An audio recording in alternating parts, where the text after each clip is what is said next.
อนอบน้อมต่อพระรัตนตรัยแก้วเจ้าสามประการน้อมเอาคุณพระพุทธเจ้าคุณพระธรรมเจ้าคุณพระสังฆเจ้าคุณพระอรหันตเจ้าอริยสงฆ์เจ้าจุตนจุองค์ได้เมตตาแผ่บารมีมาปกเก่าเกศาปกห่มรักษาครูบาอาจารย์พระมหาเถระพระเถรานุเถระเปื่อนสหธรรมิกสหพรหมจารีทุกรูปทุกองค์ปกห่มรักษาศรัทธาสาธุชนคนดีเท่าแก่อีพ่ออีแม่ตั้งหลายทุกท่านทุกคนที่ติดตามรับฟังรายการสารธรรมยามค่ำตั้งสถานีวิทยุเพื่อการศึกษาวิทยาลัยสงฆ์นครลำปางและสถานีวิทยุในเครือข่ายคลื่นสีขาวเพื่อชาวประชา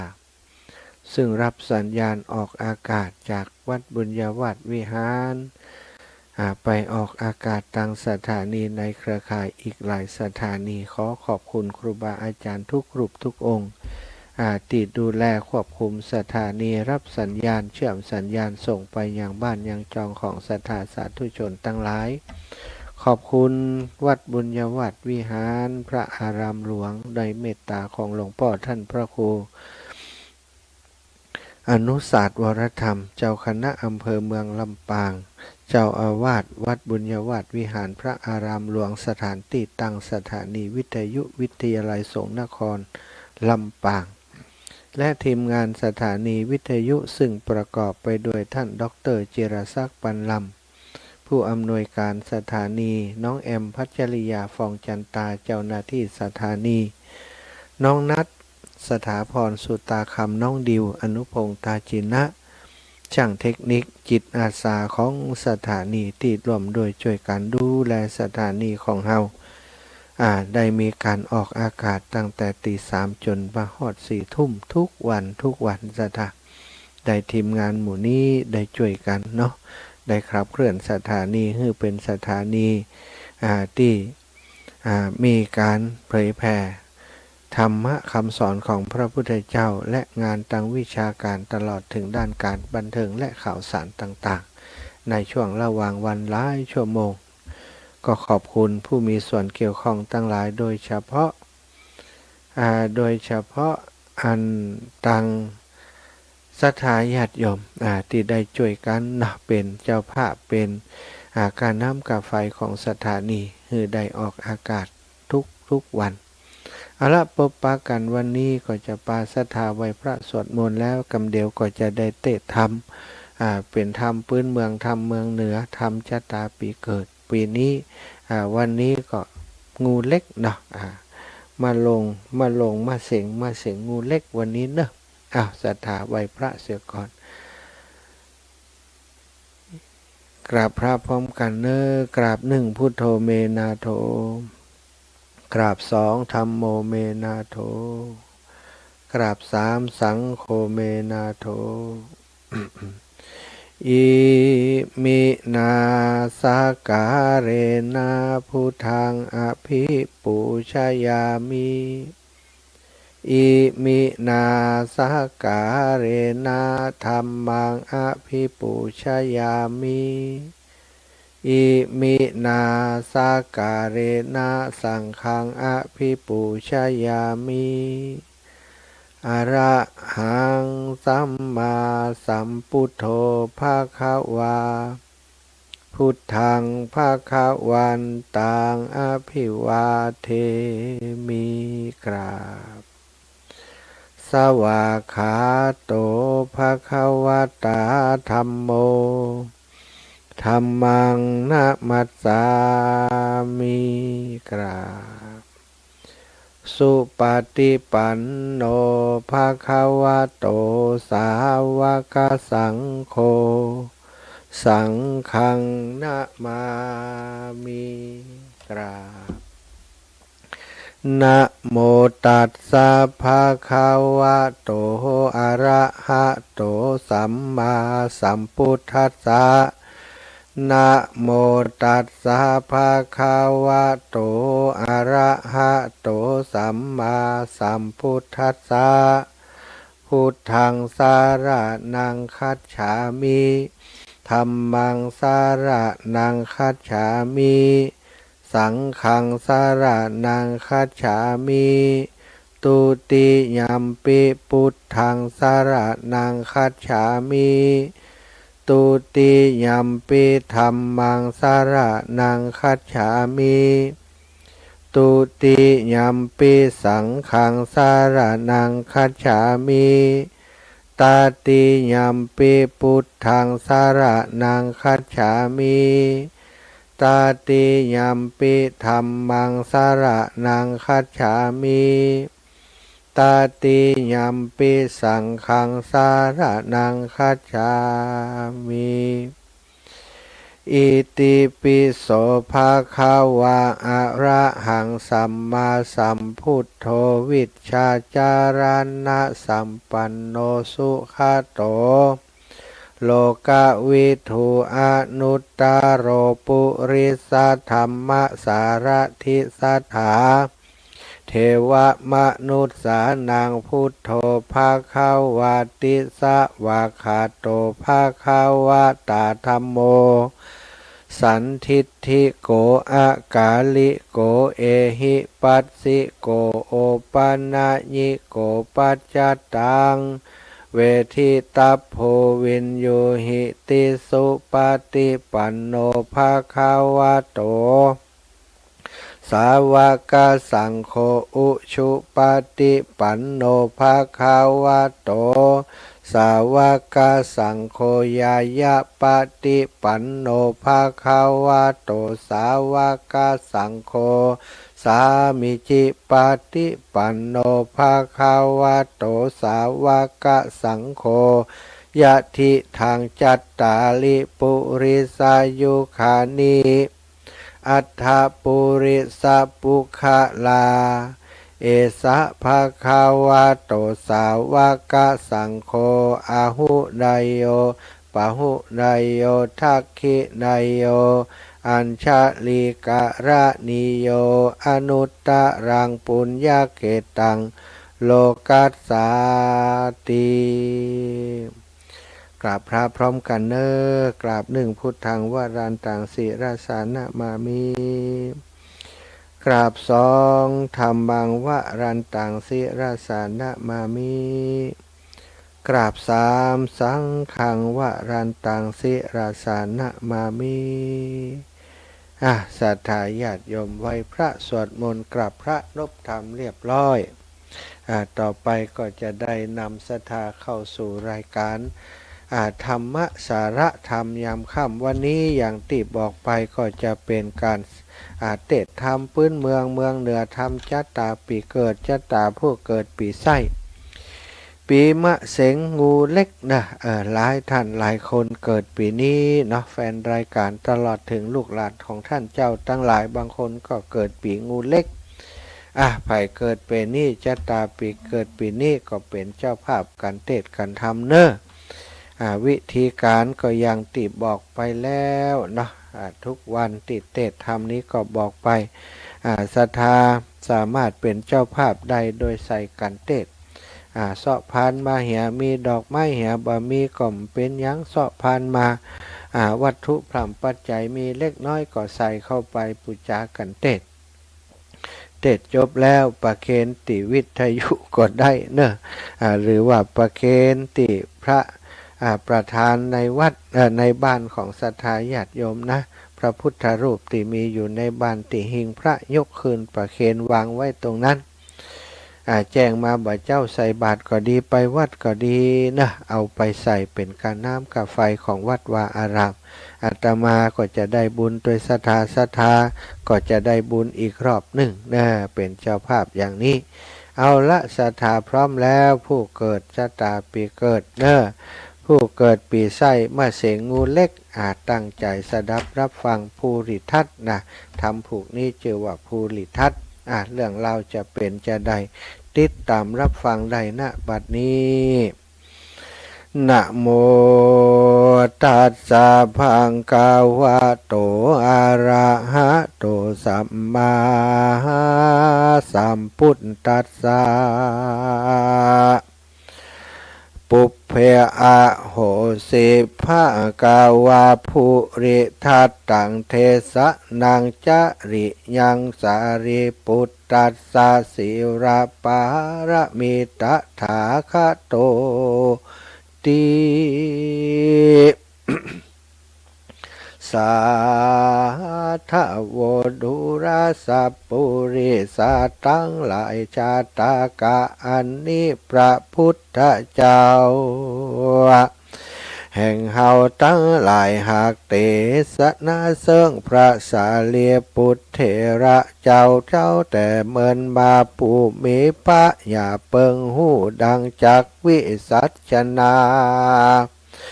ไปนานิเตปุระจะปะรังปันติโตสัตตังสะโนติสารีปุตตะอุกลาสารีปุตตะเถรเจ้าเฮาตถาคตะเมื่อยังพงสร้างสมปานเตียวส่งสารโลกไตกัมปาฮือได้เป็นนาคราชจือภูริทัตวานอาถาในกาละเมื่อแก้ปัญหาบนสวรรค์จันฟ้าแล้วก็มีใจผ่องแผ้วสมมารักษาก็เต่าผาธนาใครเมื่อเกิดในห้องฟ้าเลิศเนรปานก่อหักษาศีลเจียงคานบ่ขาดบ่พระมาตราสาอยู่ที่หิมแตบน้ำยามมนากว้างใหญ่ในโลกใต้เมืองโคนตถาในกาละนั้นเล่ายังมีพรานบาปเศร้าชื่อเนสาตะพรานป้าเอาสมมาตัดกุมารผู้เป็นลูกลาลัดดนป่ามาหอดตามันก็สอดเล็งเห็นหันภูริทัตหันละก็มีหันและโสโพธิสัตว์โตอันว่านอโพธิสัตว์เจ้าภูริทัตนาคราชาพระปัญญาอาสาพะยาอันเตรียมตันกันจักใดหันสองปอลูกตุกยากผูกเครื่องขี่คุณนามีมากเต่าก็ป้าสองลูกเราลูกนั้นเราไปสู่ยังที่อยู่นาคาราชบาดาลแล้วเหออาหารข้าวนำวัตถุพรำปัจจัยของอันใดนั่นใส่หากเป็นติบไข่จุอันว่าพรานดงตันผู้ถอยมีบุญน้อยบ่อจื่นสู่มักใครคืนสู่เมืองโคนก็ลาภูริทัตโตนองค์ห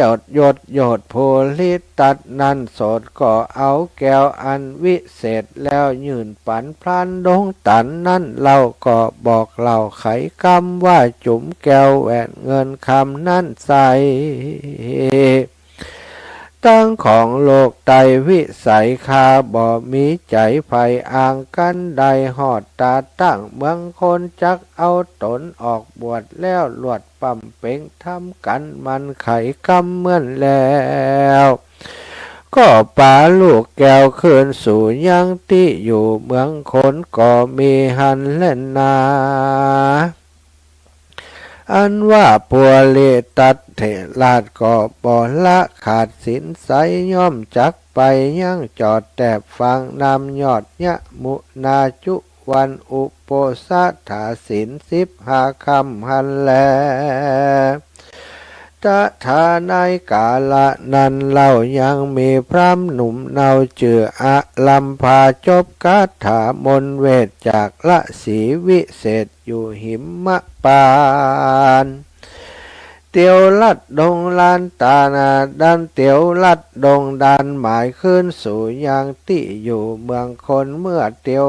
หนมารอดฝั่งนำยอดยะมุนาดินนั้นก็ยังมีนางนาคามวลหมู่หากเล่นกันอยู่ดอนทรายอันนางนาคตั้งหลายนี่เหล่าหากเป็นบริวารมหาสัตว์เจ้านาคราชได้ยินเสียงพรามเฮาหาเตียวมาเขาบอกพิจารณาสั้นที่คิดว่าเสียงตีดังมาเป็นพญาครุฑศัตรูลูกกาเขาก็บอจาแล่นหนีแก้วดวงดีละไว้ดอนทรายก็มีหันและนาอาลัมพาพรามได้แก้วงามดวงวิเศษหากลู่แจ้งเจตดีหลีว่าเป็นแก้วดีก้าใหญ่จริงเก็บเอาใส่ถุงปลา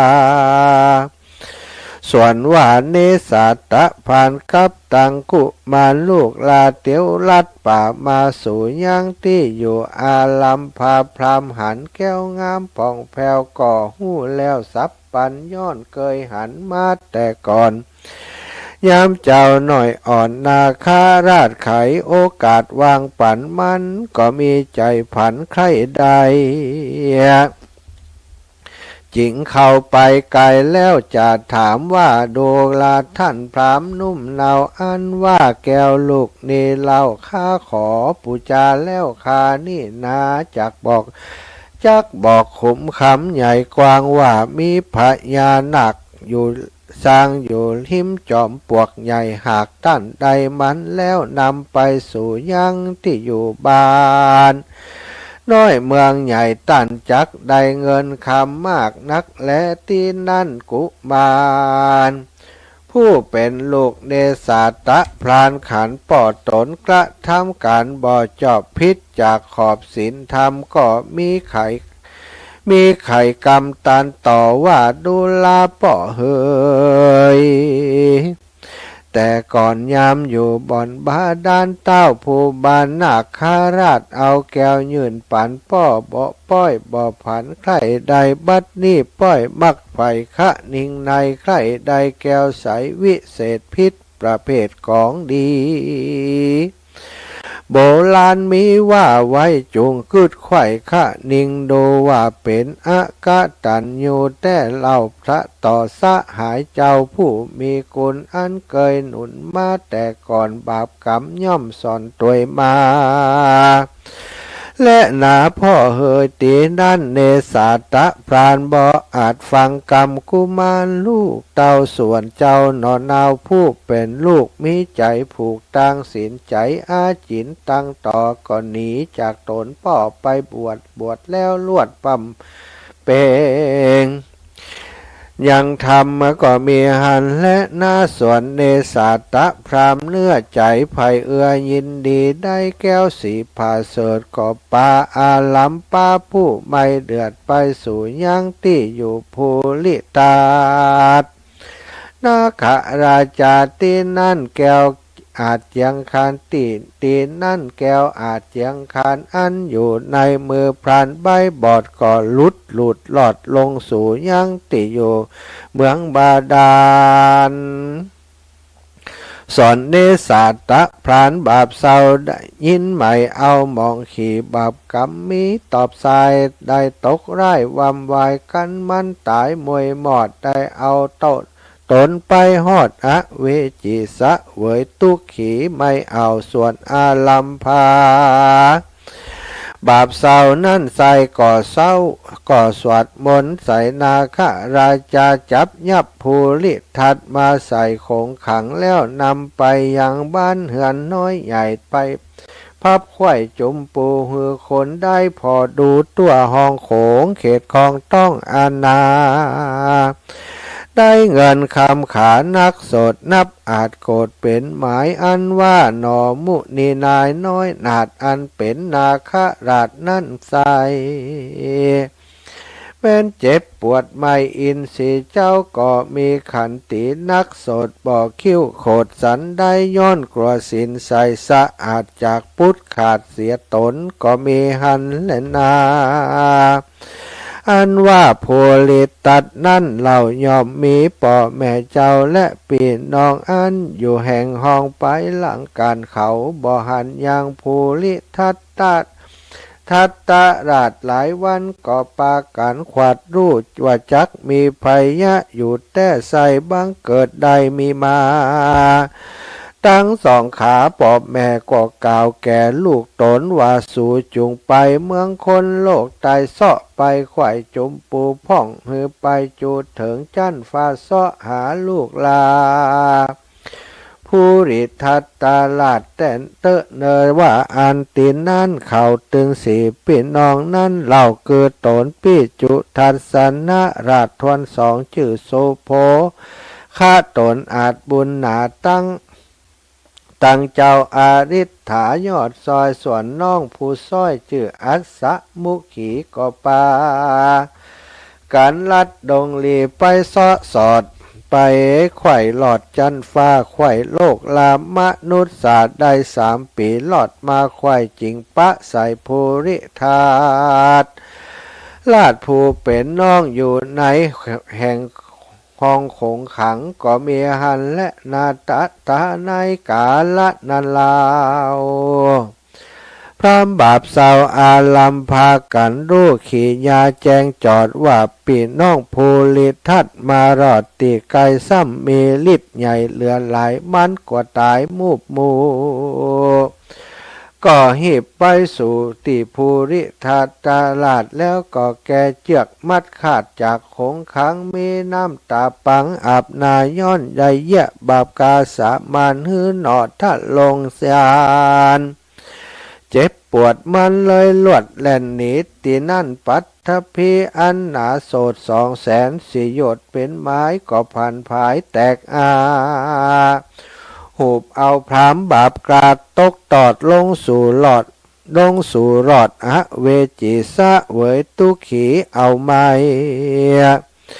บ่เว้นใดคืนวันส่วนนอดถ้าลงทำน้อยนาดเสวยจาดเป็นหนักข้าราชบาดาลเตี้ยเมื่อเตียวสงสารโลกกว้างพงก่อสร้างป่ารมีได้ตุกขีไม่เอากันหมอกงูเท่าปล่อยแล้วเราพระตนแก้วสัทธากับตั้งผาตาพี่เจ้า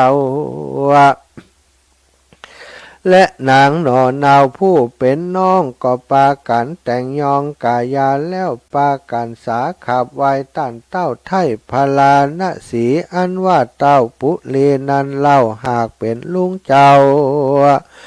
ภูริทัตตาราชตีนั่นเต้ายศอาจจริงถามหลานไข่หู้ว่าเจ้านี่มีฤทธิ์อยู่แต่เล่าจริงพรามเท่าป่าไปนั่นจาตินั่นภูริทัตตาราชก็ได้โอกาสขียาวดูลาเจ้าลุง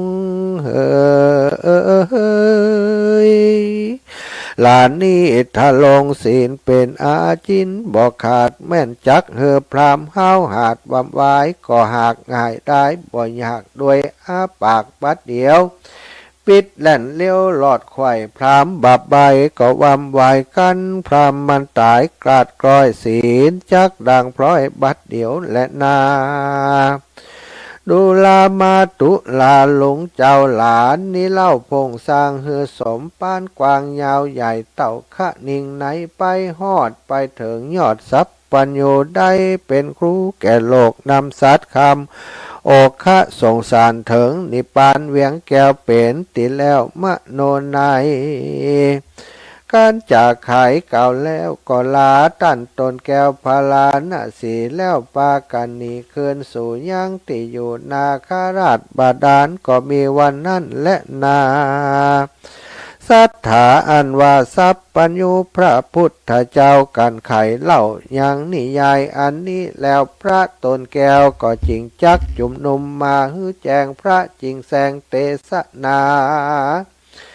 ว่าตถามาตาปิตโรมหาราชะอะเหสุงเนสาตะพรามโนเตวะตัตโตอาหะเมวะโลกนาโถอะโหสี ภิกขเวดุลาภิกขุทั้งหลายอันว่านาคราชาอันเป็นป่อและแม่ภูริทัตวันนั้นใส่คือหากมาได้พญาสุทโธทนะราชาและนางสิริมหามายาเป็นพระปิตาและมารดาแห่งเฮาตถาคตาในกาละบัดนี้และนาอันว่าเนสาตะพรามวันนั้นใส่คือหากมาได้เทวตัตเถระผู้ป้องเว้นพระตถาคตะในกาละบัดนี้และนาส่วนอันว่าพญานาคชื่อภูริทัตวันนั้นใส่อะหังเอวังโลกนาโถคือหากมาได้พระตถาคตตนปิตังจิตนเป็นติจังติเปิงแก่โลกถึงสามในกาละบัดนี้และนายโยปุคโลอันว่าปุคละหญิงใจฝูงได้เกิดมาในปีไซได้กำเนิดไว้พระธาตุโพธิบัลลังก์อันเป็นติพระพุทธเจ้าทัตสัตรูปพญาแต่แรกเก้าหัวตี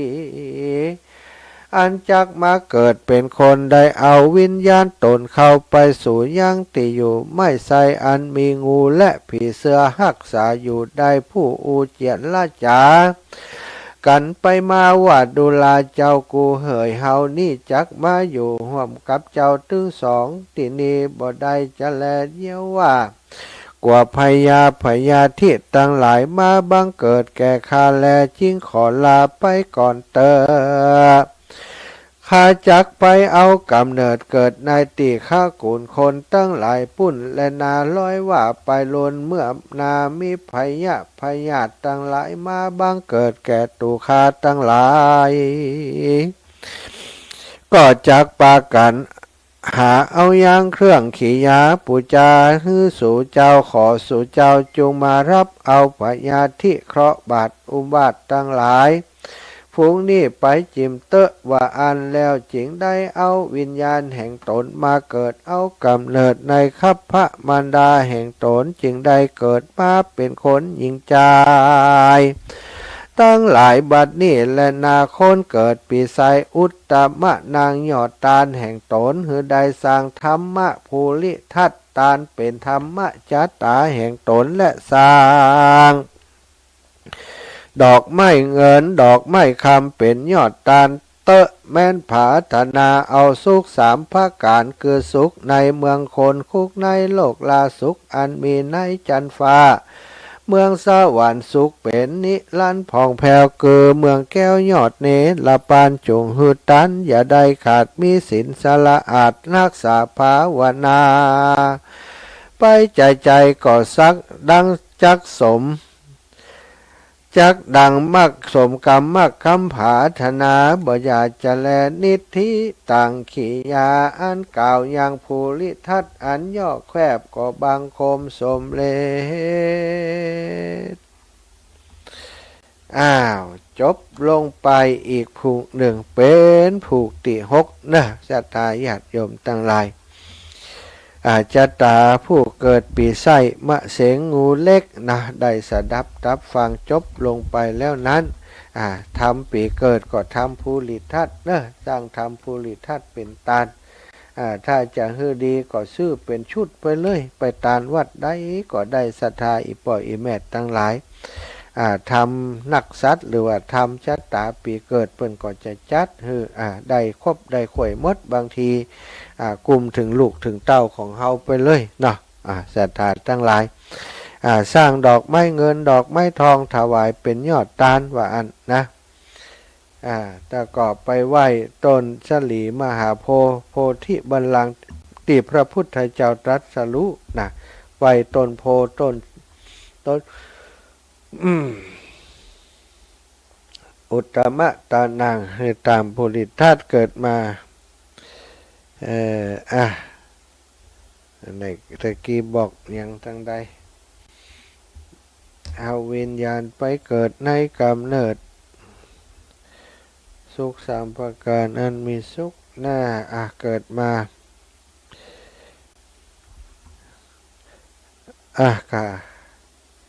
เอาละศรัทธาธรรม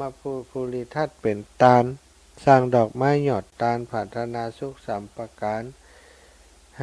ลอด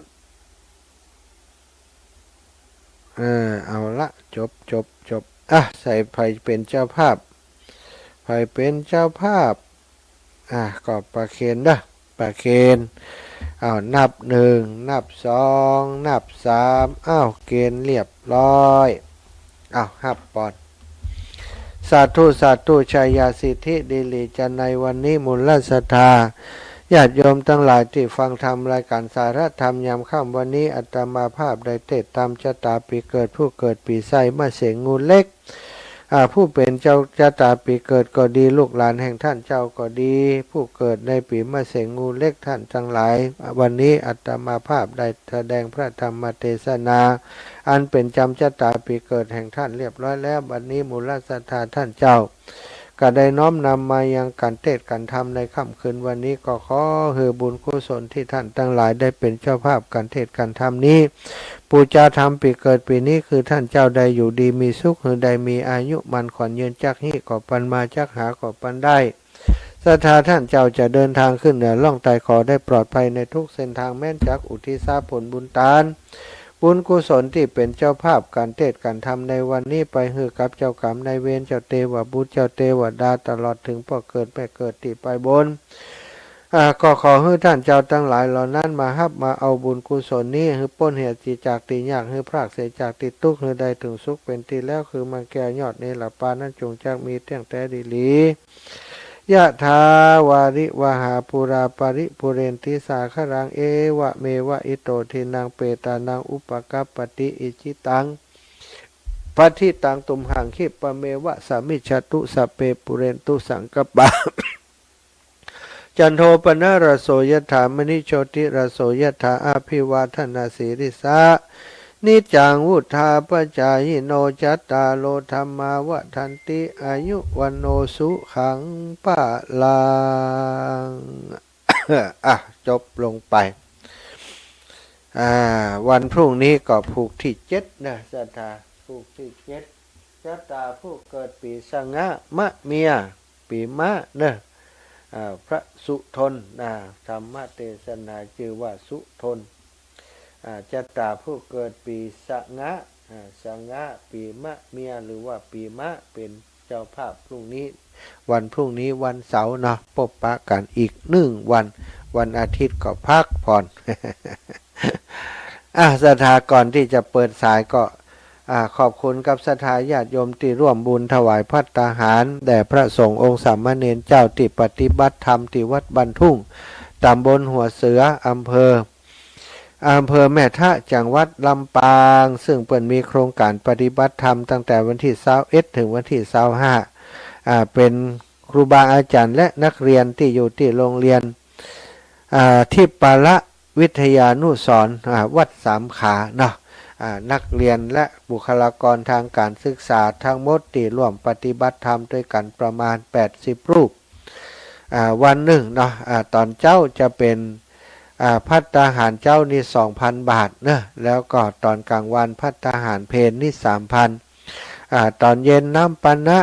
1,000 บาทรวมทั้งหมดเป็น 6,000 บาทอาตมาจะไปเป็นเจ้าภาพในวันพรุ่งนี้ซึ่งตั้งครูบาอาจารย์เปิ่นดำเนินการจัดการเรื่องอาหารเรียบร้อยเองก็จะได้นำปัจจัยไปถวายแล้วก็พรุ่งนี้จะนำอาหารขนมนมเนยต่างๆไปสมทบแหมตัวเนาะเพื่อจะให้ได้ลูกพระลูกเนนปฏิบัติธรรมได้ฉันได้ยังอัตภาพเพื่อเป็นไปโดยความสบายในการปฏิบัติธรรมก็จะมีญาติโยมจากบ้านดงสันเงินโยมแม่น้อยอินยาศรีโยมจำเนียนแล้วก็โยมป่อบุญทาทีละโพเนาะโยมน้องจำเนียนกันทาทองก็จะไปด้วยกันแล้วก็โยมคุณนายสุภัตตาคำปะแล้วเนอะท่านร้อยโทบุญเรืองเนาะก็จะไปโดยวันพรุ่งนี้โยมแม่บัวเย็นเ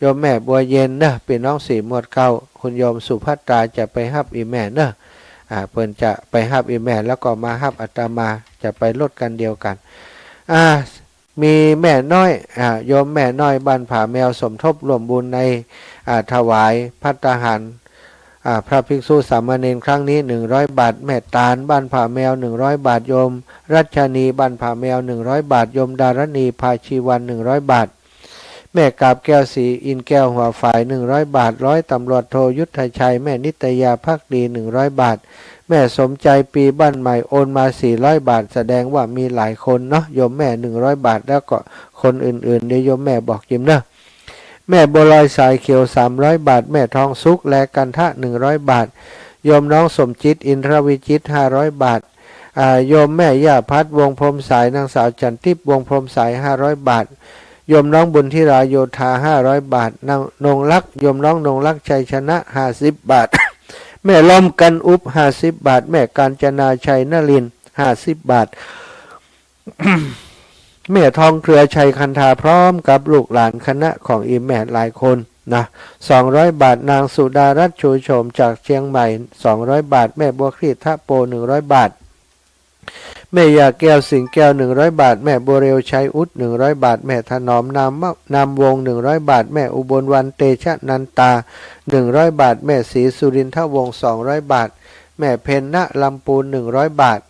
แม่อัมพรบุญหมื่น200 บาทแม่ชิมมุนีแก้ว100 บาทแม่สุขคำปาแล้ว100 บาทแม่บรรเย็นจันทวงศ์100 บาทแม่น้อยอุตุดี100 บาทแม่ขจรปินใจล่า100 บาทแม่ชื่นกันท่าตันพร้อมครอบครัว100 บาทพ่อบุญมีแม่ดวงบุญตาหมื่นตาบุตร3 บาท4 หมวดเก่าแล้วก็มีผู้มาประสงค์ออกนามเนาะซองสีขาวเนาะ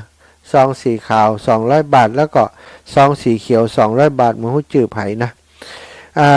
แล้วก็โยมแม่อุไรวันนางสุนีรัตน์นางสาวอ้ออภิธัญเรียกก่อน100 บาทแม่สีทรจมฟองนางสาวโชติกานินคำ100 บาทแม่คิมสีอินแก้ว60 บาทแม่คำปันมุนเมือง100 บาทนะตกหล่นไผ่ก็แจ้งมาเนอะศรัทธาโทรมาทีหลังก็ได้ตกหล่นอีแม่ไปนะจะได้เขียนลงไปเนาะวันพรุ่งนี้จะไปถวายตอนเพลเอาปัจจัยไปถวายครูบาอาจารย์เนาะไปร่วมบุญตอนเพลเนอะศรัทธาญาติโยมท่านสาธุชนคนดีตั้งหลายติดตามทาง Facebook ก็ขอขอบคุณเนอะทุกท่านทุกคนบ่ได้เอ่ยนามสุมาจิมแล้วมีเพิ่มเติมก็หมดแล้วไม่มีเพิ่มเนาะศรัทธาญาติโยมเปิดสายกันแล้วกัน0808844173เปิดสายเนอะ0808844173โทรมาได้มามาจ๋ามาบอกมากล่าวจะร่วมบุญร่วมกุศลกับโครงการที่ลูกเนนเพื่อนปฏิบัติธรรมก็เจริญพรได้เลยเนอะศรัทธาพรุ่งนี้จะไปบิณฑบาตที่ไหนคนถามมาจะไปที่เดิมบ้านโถกหัวช้างเพราะว่าวันพระทุกวันพระจะไปที่นั่นเนาะไปที่บ้านโถกหัวช้างเนอะ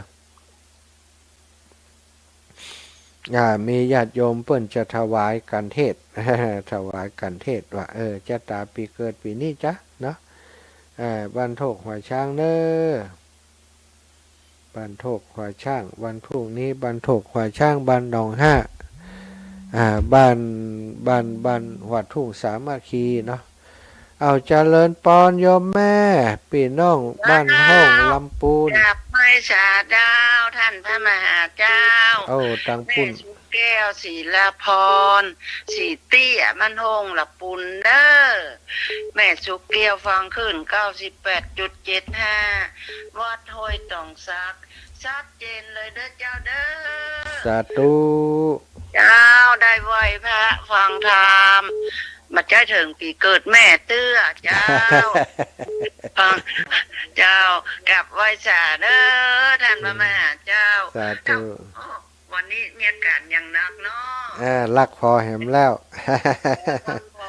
หันไม้หันตอกนะเจ้าสาธุทำไปมีแรงก็ทำไปโยมแม่เจริญปอนลูกหมาอ อกออกให้แม่สัก100เด้อแม่ อ๋อ จะ แม่ล่าอ่อนอุ่นใจ แม่จะโอนไปให้ลูกเด้อ เจ้าแม่ล่าอ่อนอุ่นใจ100เจ้าแม่สัตว์ตุเนอร์ เจ้า จ้า ร่างใหญ่ให้ลูกเด้อ สัตว์ตุบุญฮักษายมแม่เจ้าแม่ล่าอ่อนอุ่นใจ เจริญปอนแม่อำพรบุญหมื่น แกไฟสาเจ้าแม่โอนสตางค์ให้แต่คืนแล้วเนอะเจ้า เจ้ารวดเร็วทันใจ จ้า สัตว์ตุเข้าคุณอีแม่เนอะวันผูกจะเอาไปถวายเพิ่นแม่ เจ้าเจ้า สัตว์ตุเจ้า คุณหนาเนาะ เจ้า หนานี่จ้ะ เจ้าสร้างไปทำไป มีชีวิตหลอดความตายมาแล้วหีบทำ สัตว์ตุแม่เจริญปอนแม่เพนไปด้วยกันก็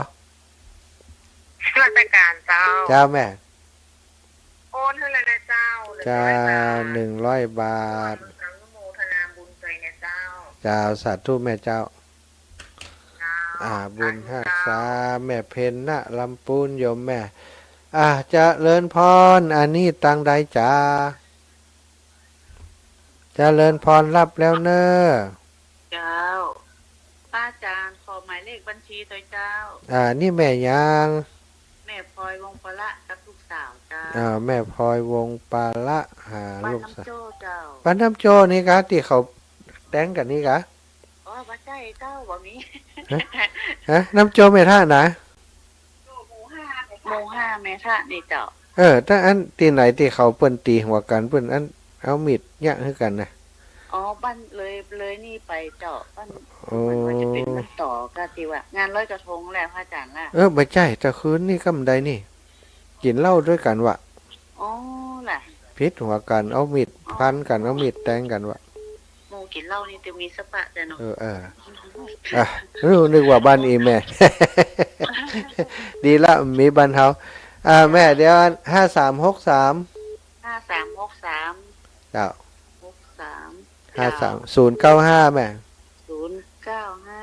491 491 จ้ากรุงไทยแม่กรุงไทยเนอะ กรุงไทยเนาะ จ้าชื่อเฮาน่ะพระสมชาติเนอะ เจ้ากรุงไทย จ้าทุแม่ เจ้าคนละ100ทั้งก่อนเด้อ สาธุเจ้าแม่แม่กับลูกคนละ100สาธุเจริญปอนแม่มอม เจ้าไหว้จ่าเจ้า จ้าแม่ อันแม่ก็ฟังอยู่เด้อ เจ้าแม่ เจ้าอันพระจัดการอย่างก็อันพระท่านมาหาอู้กันเนี่ย อันนี้เขาจะไปเลี้ยงอาหารพระสงฆ์เปิ่นปฏิบัติธรรมที่วัดบ้านทุ่งวันผูก อ๋อ กะอาหารเจ้ากลางวันแล้วก็น้ำปานะทั้งหมดต่อวัน6 ปันก็จะไปถวายเปิ่นวันผูกอีกไหม อ๋อ เจ้าแม่ นโมทนาตัวเด้อ ได้บุญด้วยกันเต่ากันเด้อ เจ้า สาธุเจริญปอนแม่เกศรชัยวุฒิ เจ้าพระสาเจ้า เจ้าแม่ แม่จะร่วมทำบุญ100เด้อ แม่เกศรชัยวุฒิ มันพูกกันเนอะแม่โอนไปนะตั้งก็หา โอ้เจมตันว่ะตันก็ถึงอันฮือเปิ่นเต็มอ่ะ ต่อไปก่อน ออกไว้ก่อนอยู่แล้ว ไม่แม่มันนี่มีโทรศัพท์ ว่าเป็นหยังใจเย็นแขดหูตัวเลขไข่หอมตัวใดก็เฮาก็ถึงหอมไปอยู่แล้วแม่สัตว์ตุนาบุญรักษาแม่เนอสัตว์ตุพี่น้องการกันนกน้ำท่วมเหมือนกันท่านแล้วเจริญปอนแม่หยางเจ้า ลูกไม่สนใจครับ ลูก การประกาศครับแม่สนใจครับแม่ยมกล่องนี้คนกลางไปเรื่อยครับ แม่ยมกล่องมีเนาะแต่เพิ่นโอนมาแต่ใดนี่400นะ ก็แม่สนใจคนละ100ครับ คนละ100กะเพิ่นยังโอน4ก็โลอ่ะ ประกาศครับประกาศครับ ประกาศเดี๋ยวนี้ละแม่สมใจปีบ้านใหม่100แม่ยมกล่องมี100โอเค โอเคครับผม สาธุเจริญปอนแม่น้อยอุตุดี เจ้าแม่ได้โอนถึงกำเตียนแหละ เจ้า เจ้าคนหูกัน เนาะ เจ้าได้แม่ เจ้าท่านหลานอยู่ท่านหลานได้ไปทำงานท่านหลานมาป่ะแม่เดี๋ยว เจ้าได้ก็ได้อยู่แม่ เจ้า